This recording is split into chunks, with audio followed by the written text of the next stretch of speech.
All right, boys and girls, welcome back to the drive-through for a little Chapter 3 review edition brought to you by the deli.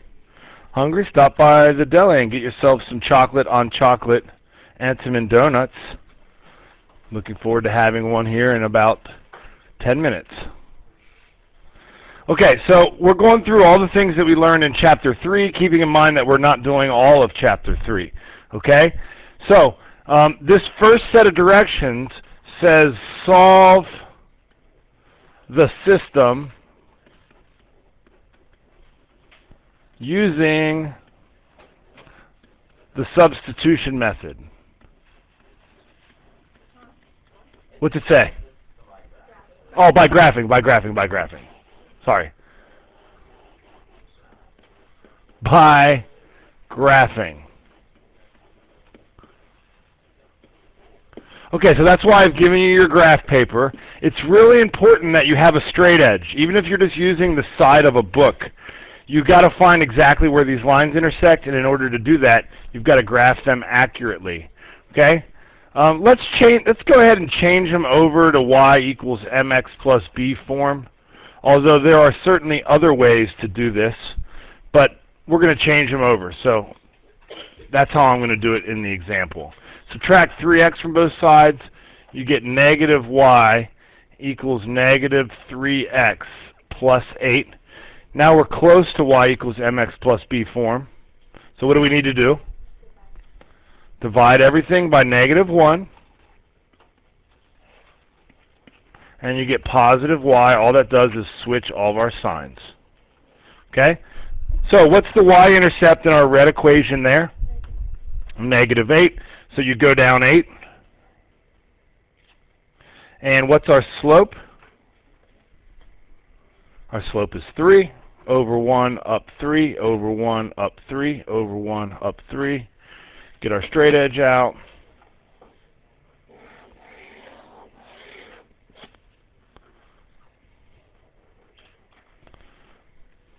Okay. All right. Now let's make the other one look a little nicer. 10 plus 2y equals 4x. Subtract 10 from both sides. You get 2y. Again, I could write that as 4x minus 10, which is what I'm going to do, because it's close to y equals mx plus b form. What do I need to do to both sides to make it look how I want? Divide each side by 2. Thank you, Alex. And you get y equals 2x minus 5. Y-intercept is negative 5. Slope is 2 over 1 up 2 over 1 up 2. Oops. Over 1 up 2. There's the intersection point.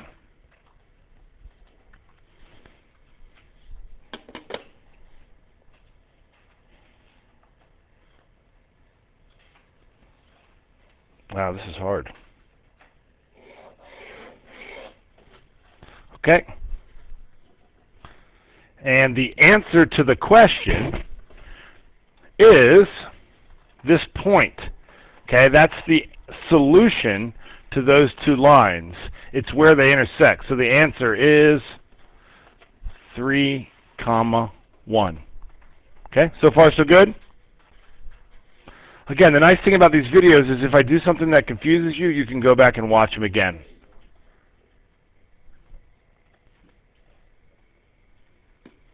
Okay, so for the rest of the time, I copied the directions, but here's what math teachers do that's just not good enough. These are a completely different set of directions than you were given the last time we did this exact same type of problem. Okay, so do me a favor, just cross that out. Okay? Without graphing, determine, this is really all they're asking you, determine the number of solutions. Okay? I want you to write those directions on there because it's really important to me that you guys are reading the directions. Now, does anyone remember how we do this? What if the lines have the same slope but a different y-intercept? Then what does that make them? Parallel, thank you. And parallel lines will have how many solutions? 0 solutions. What if these two things end up being the exact same line? Same slope and same intercept. Then how many solutions will we have? Infinite. Okay. So, again, let's take the first one and make it look the way we want it. Okay? So we want to subtract 2x. That gives us 3y equals negative 2x plus 12. Okay? Divide each side by 3. And you get y equals negative 2/3 x plus 4.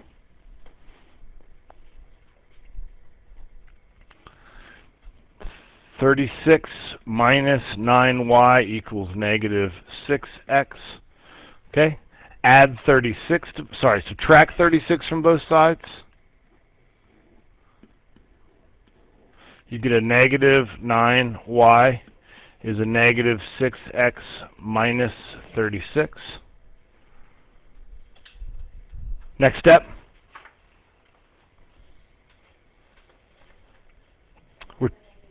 Good. Divide by negative 9. Because we're just trying to make these two things look so that we can compare them. So we're trying to get this into a y equals mx plus b form. This gives us a y equals a negative 6/9 x. Sorry, positive 6/9 x plus 36 divided by 9 is 4. Okay, now can we reduce 6/9?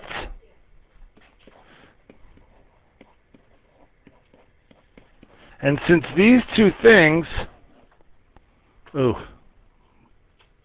negative divided by negative is a positive. Did I mess something up over there? No. Are they trying to trick us? Did I miss a negative sign somewhere, Cam?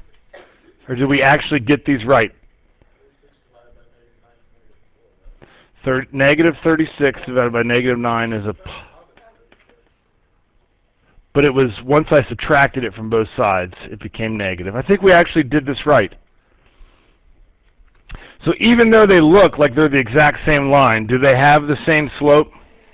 So how many solutions are there? And that's all you write. 1 solution. Okay? Tricksters. Okay, now we get to the directions that say solve each system by substitution. It's not obvious what to substitute for, but which of these variables up here will be easiest to solve for, to get by itself? The n. Okay, so we want to solve for this n. 5m minus n equals 7, okay? I would add n to both sides, but you wouldn't have to do that. I don't think most of you would, so I'll do it the way you would do it. And really, they're the same thing. You get negative n is negative 5m plus 7. Divide each side by negative 1, and you get n is positive 5m minus 7. Now we've got this powerful equal sign there. So anywhere I have an n, I can take it out and put in 5n minus 7. So that's what we do. Get this out of your way. 3 plus 3 times 5m minus 7 equals 6m.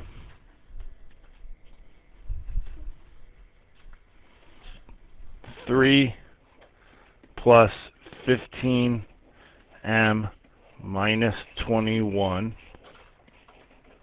equals 6m.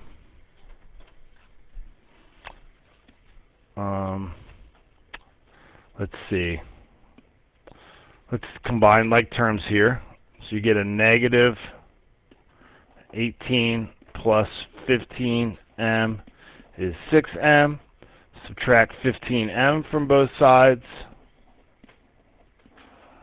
Negative 18 is equal to negative 9m. Divide both sides by negative 9. And finally, after all that work, you get m equals 2. Since m equals 2, then n equals 5 times 2 minus 7, because we solved for n here. We're just plugging. Again, this is the power of the equal sign. Once you find it, you can just take one thing out and put another thing in. And so 10 minus 7 is 3. So the answer is m equals 2 and n equals 3. Okay? Remember that if you're solving for x and y, you might want to write that as an ordered pair. But we don't typically write n's and m's as ordered pairs, so that's kind of strange. I want you to know that when I grade your test, I will first grade your answer, and then I will grade your work. So if you prefer elimination, you can do that. You're young adults. It's time for you to kind of take ownership for what you're doing. If you prefer to do it a certain way, and that way gets you to the right destination, then I think that's a good way to do it. Okay, speaking of elimination, that's our next set of directions. So, this one's going to be significantly less work than the last one. Why is this an easy elimination case?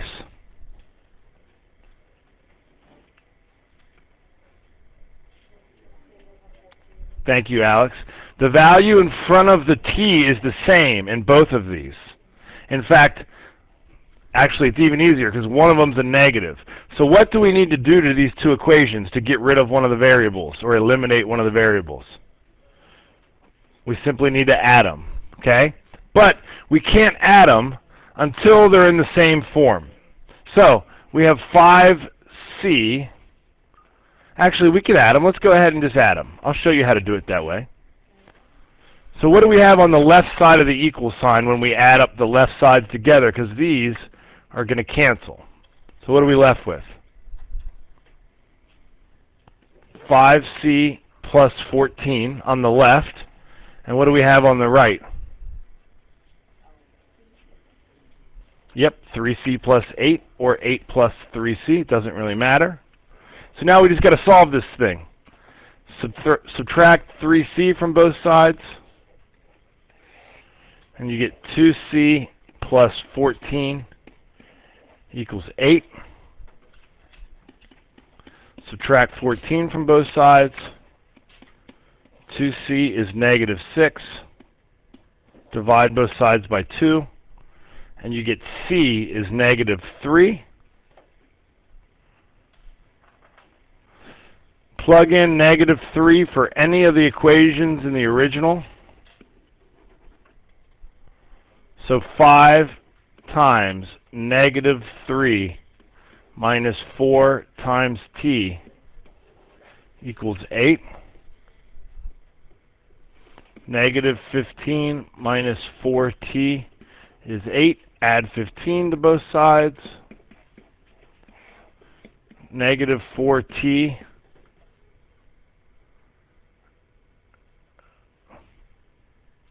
is 23. Divide each side by negative 4, and you get t is negative 23 fourths, or negative 5.75.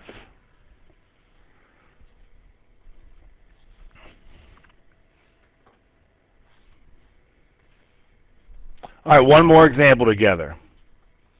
Okay? Graph the system of inequalities.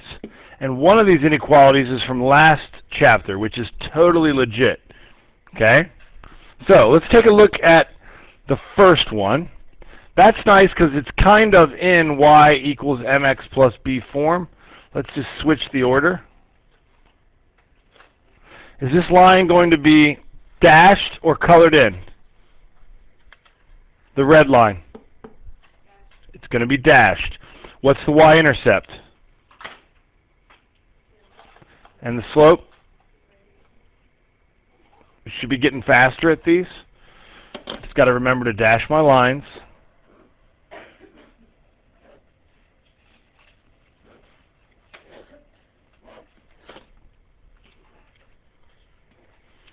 And I'm going to remember that, let's see, y is less than, so we're going to shade below this. Okay? All right, now do you remember what this minus 3 inside of the absolute value sign does to the curve? It's counterintuitive.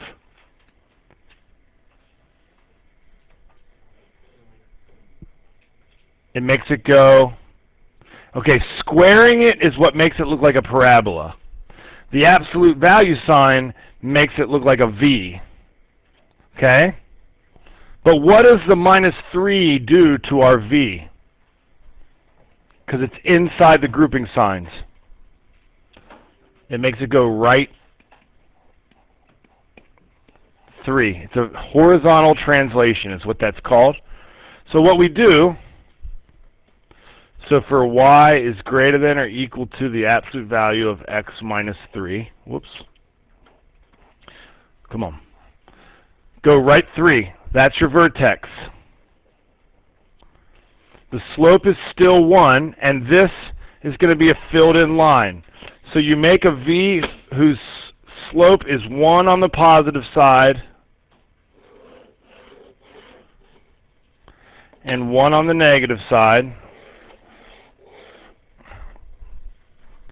And we're going to shade above that.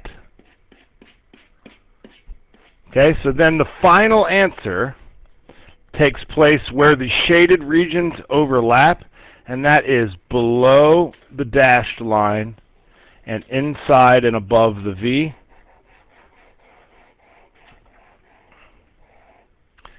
And that's your answer. Good job. Enjoy your slow Tuesday. Boom.